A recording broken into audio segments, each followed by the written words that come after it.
Good evening, everybody. No Smile John with Disruptive Weather.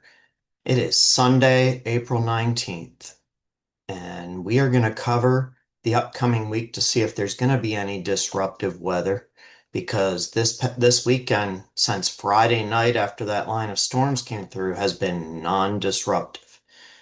So we're going to take a look at that, the upcoming week of weather. We're also going to take a look at the U.S. drought monitor and see where there's drought conditions and if we can see any rain coming up in the foreseeable future for those areas. So without further ado, I'll share my screen and we can go over all this. What we're looking at right here is the US drought monitor. Now, one thing I want to point out is this was last updated on data through April 14th, 2026. I know at least in the Oklahoma City area, we've had some rain since then. So this may change here as we get forward this upcoming week.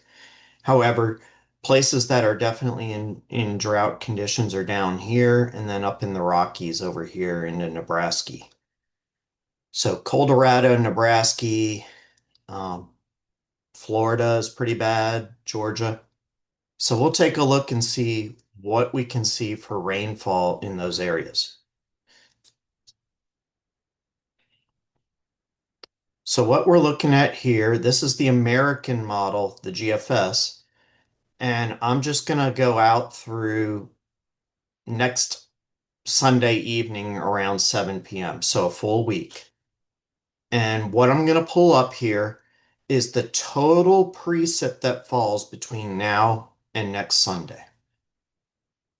So what we can see here is you can see some precip right in this region where they're definitely below. You can see some down in Texas now, like Central Texas by Dallas. That area was not looking so bad on the monitor. But some portions down in southeast Texas are going to get some rain according to this over the next week. Now, we're not talking a lot. We're talking maybe an inch, but you could always get more within a thunderstorm. So this is definitely something that's encouraging to see. Not a drought buster per se, but definitely any precip's better than none.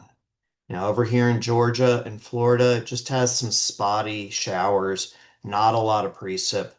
So they're going to continue in their drought that's going to get worse over the next week.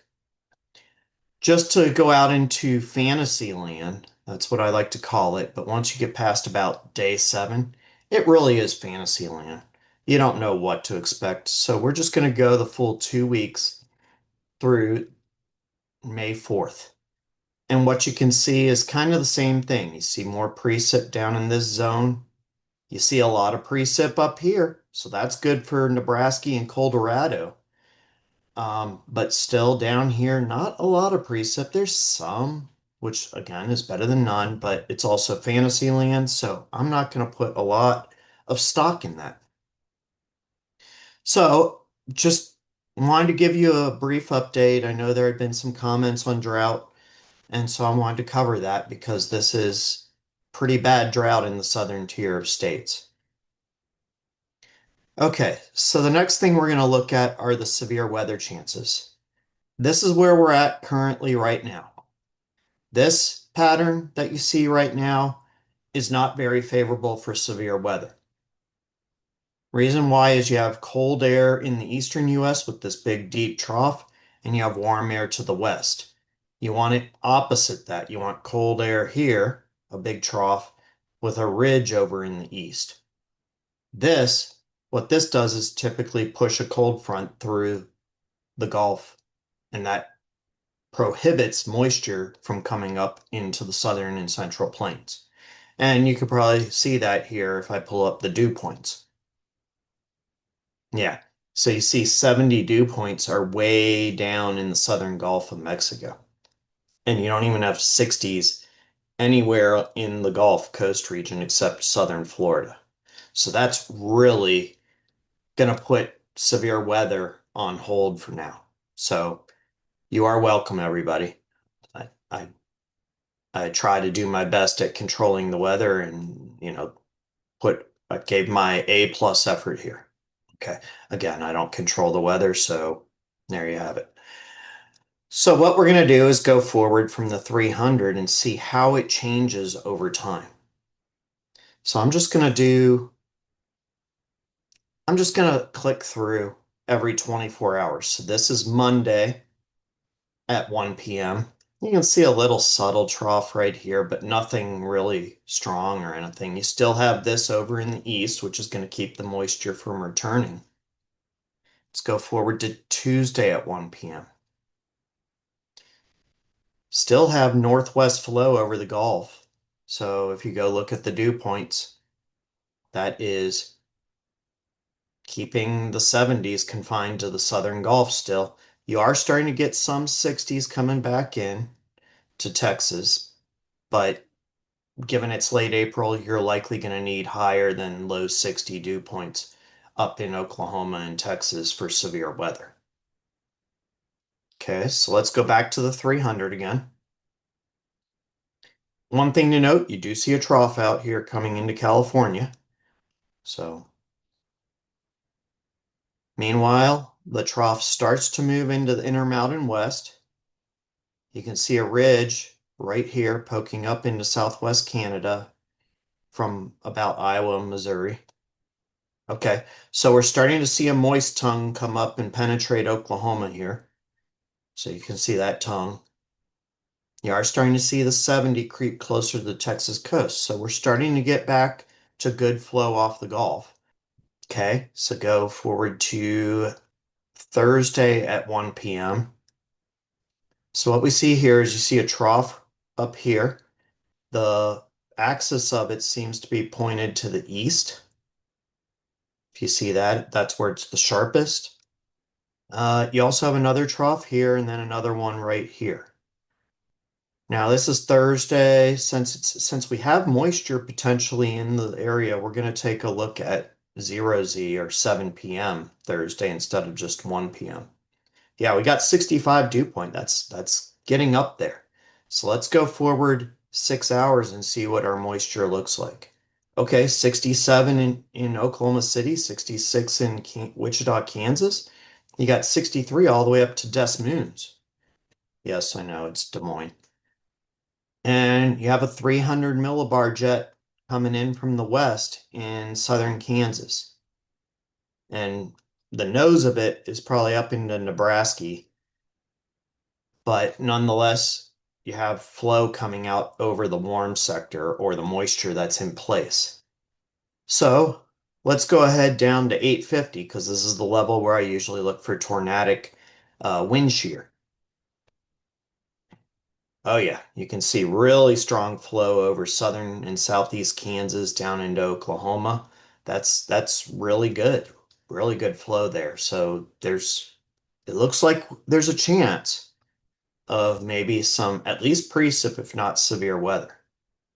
The other thing that I'm going to point out is most of the jet seems to be west and northwest of where that low level flow is. And if you remember, the moisture was right at Wichita, so you have the winds coming right over Wichita at that point. So they are on the far eastern edge of these stronger winds aloft. Typically, you'll want to see these stronger winds aloft coming out over the warm sector and the low level moisture. So this is not necessarily classic. I don't expect an outbreak again, but things can change between now and Thursday. And then let's just see if we have any precipitation. So you can see here's some storms. It looks like that might have been a cold front right there. We'll probably be able to tell in the temperature field.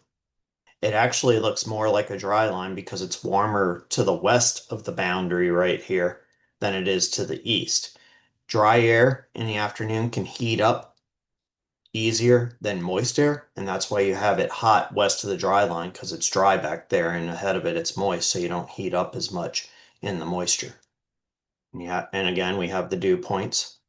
So this model at least is suggesting that there could be at least precipitation chances and maybe some severe weather. If I had to think the best location for any tornadic activity right now. I would say maybe up in southern Kansas or northeast Kansas, maybe into Iowa. Let me see if the 300 flow goes up there. Yeah. So Iowa could be in the zone. Let's see how much instability there is. Okay, Iowa has some. I mean, that's still sufficient in western Iowa, 1,500 above 1,000. Down here, this is way more than sufficient. So this could be interesting, especially right here where you have that 300 flow at, 10 to 12 kilometers up, coming out over top of the moisture and instability. Let's see if we have any cap in place. Well, this is showing a cap, but there are storms, if you remember. There's no cap in northeast Kansas, but we had storms down here, if you recall. So maybe the storms are impacting and causing a cap to show in the model because there's storms there. Let's go back 3 hours and see. Okay, so if we go back 3 hours, you can see there's not much cap west of I-35. And definitely got some instability west of I-35 up to Wichita. Well, let's just see if there's any storms going on. There's a couple of like precip spots in northeast Oklahoma, but if you recall, that was where there's a cap and there's not much instability. And then you have storms up here on that dry line feature that we looked at a minute ago. So these storms could potentially be forming right at this time and may end up being severe. And then as you go forward on this, it looks like the main storms that are occurring are up here. If this is stuff that's east of I-35, it might be outside of the instability axis. But this is a long range model, so I'm not going to put a lot of stock in that. So, long story short, on Thursday is that there is a chance of storms in this zone from Iowa down to, say, Oklahoma, maybe northwest Texas. And then there's a chance that right in this zone, I think, is most favorable at this time for severe weather and tornadoes. So let me go to the latest run. Okay. So the next day for 7 p.m. on Friday, you can see that system has kind of lifted up to the northeast. That whole jet shifted north, and now we have a new jet over here. Let's see how the moisture looks, see if there's any moisture underneath this jet. Not a lot. The only moisture we see is in northwest Texas, but again, that would be good because you have a drought going on down there. Maybe this is leading to some precip.